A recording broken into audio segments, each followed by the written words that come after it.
Hello, this is Tobloxer502 once again. Alright, and today I'm going to be showing you guys a 1 versus 1 of myself versus Dabaquep. I believe one of his aliases is called Expletive Redacted. You might know him under that name. Anyways, though, he is a fairly skilled player, so we'll go ahead and get into it.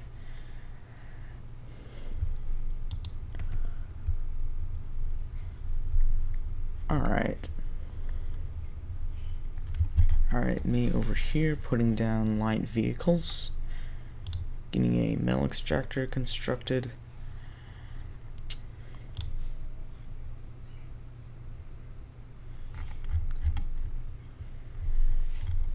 And Dab over here putting down Cluckybots with metal extractors, putting up some metal extractors as well. And now he's working on some energy, and I'm putting down a Lotus. He is also working on a few glaives. Okay.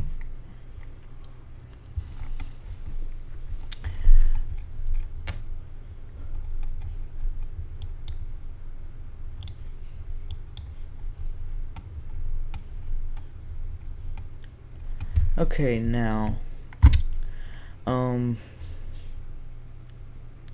I'm trying to come out here with a dart and do some scouting, and I walk right by his glaive and proceed to his base.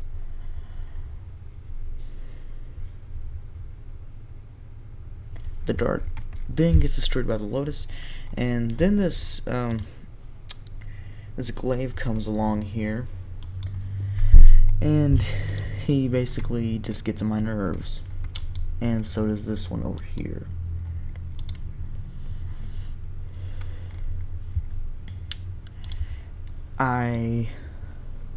Yeah, these things were really annoying at this stage in the battle. It was hard to get rid of them, because the Scorcher also isn't particularly good at defense. It can be effective, but it's probably not the best choice in the world. For defense, I would choose something like the Glaive, because it's extremely fast. Well, of course, the Glaive, I believe, is probably my favorite raid unit anyways, so that's up to you, whatever you think is the best raider. And and when I say that, I also mean take into account the price. Obviously, something like possibly the Panther might be considered the best raider, but that's also because it's approximately 300 metal, which is the cost of a Zeus. So,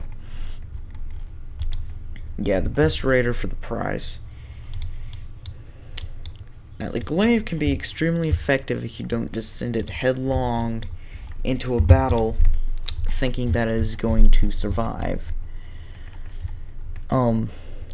Because you really have to micro the Glaive. If you don't micro it, then they will die. In most situations, the Glaive will not actually be able to win the battle, but they can get in and continually strike your opponent's economy. Now he comes in with this scythe here and does some damage. And he also comes through with the glaives and tears up another one of my poor masons.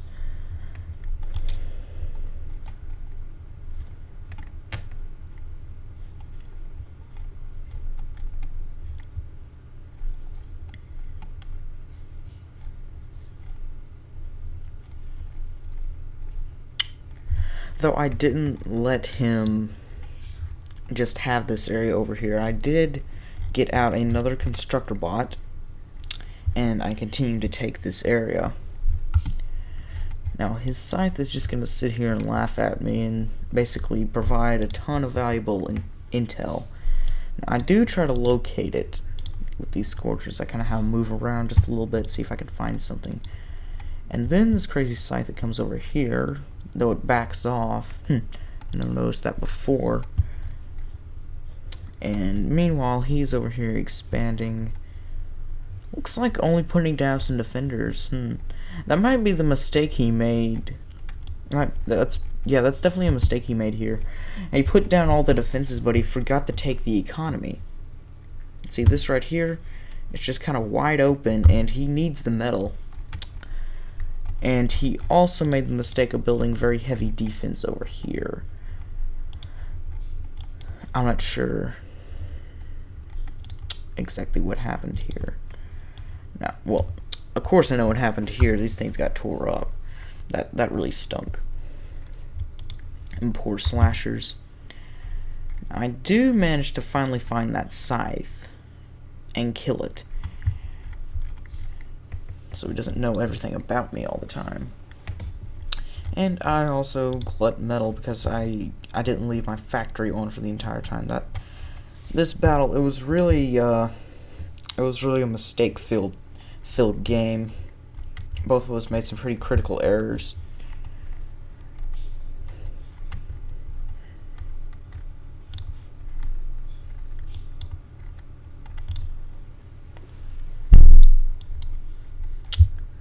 Okay, I started with a few Ravagers and Slashers. I'm starting to roll them out.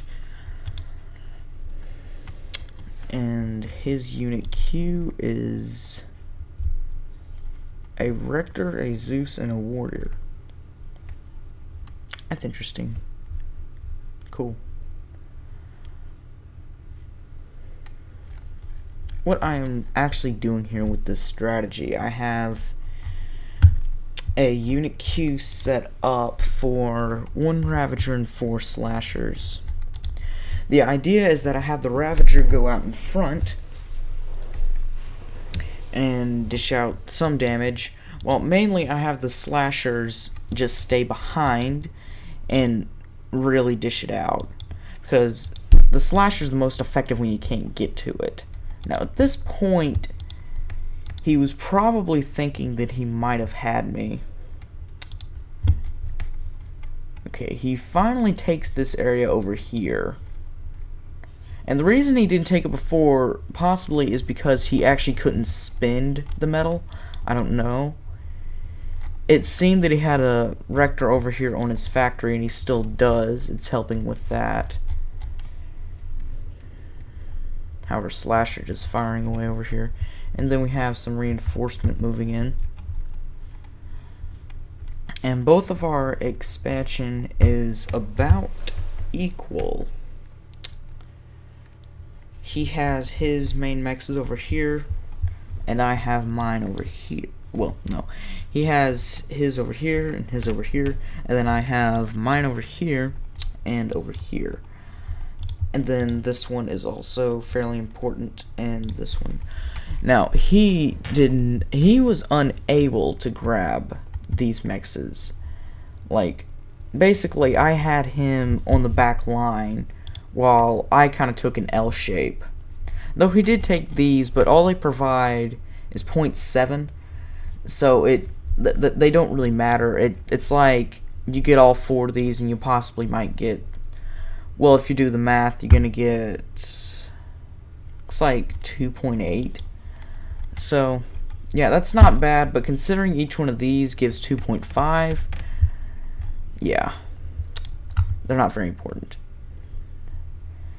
Good close-up of this here.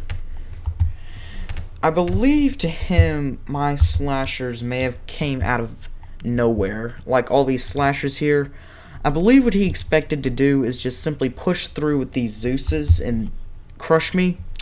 But I already had these Slashers in position, and then the Ravagers also helped a great deal.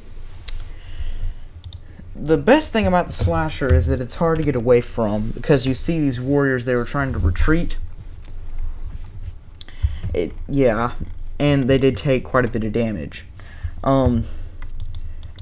They're good for that. They don't really let your opponent get away. they're really effective for crawling bomb control, and of course for raider control. So Ravager and Slashers is almost unbeatable. I wouldn't say it is unbeatable, and there are probably quite a few counters for it, but it is hard to deal with. Now, he comes over here, and once again, he keeps putting money into defenses.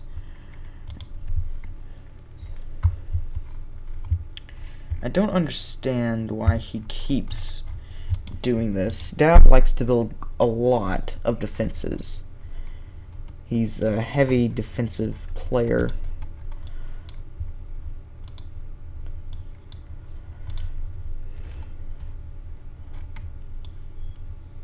Alright, and then I have my forces over here assembling, and more over here coming in.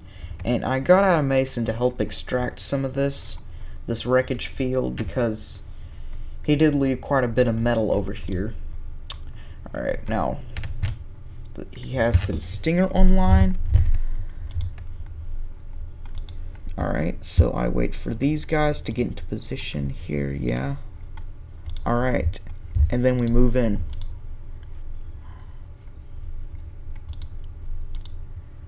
This really seemed to me to be like the victory march.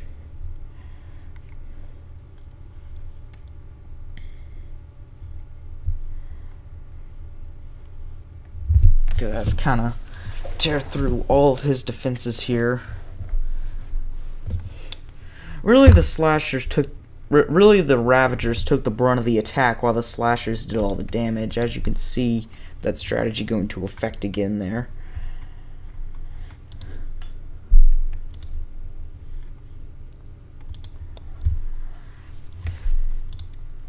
Alright, and then I proceed to level his base. And over here, since he saw that front was lost, he moved in over here. I predicted that he would do that, so I already had a few units sitting around over here.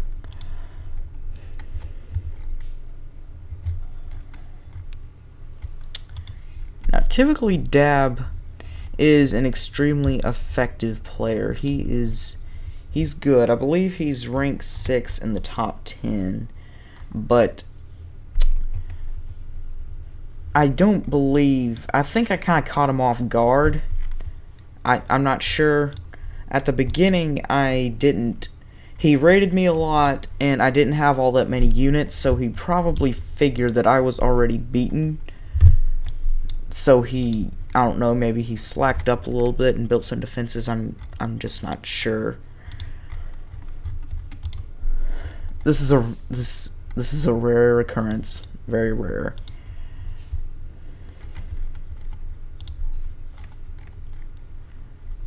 But as you can see, I have actually, well, pretty much won. Also, I had quite a bit of reclaim. That's really where most of the metal came from that helped me fund all my Slashers and my Ravagers and my forces. So, and me not attacking him so heavily, that didn't really give him any reclaim. So that's probably also a contributing factor.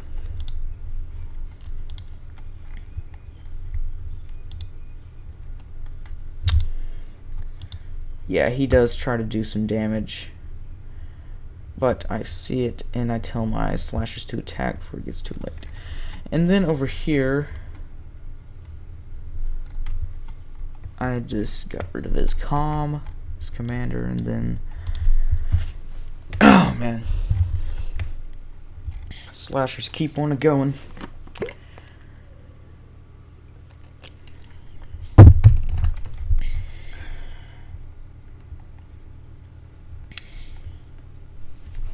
I think probably the biggest factor here was the reclaim. Yes.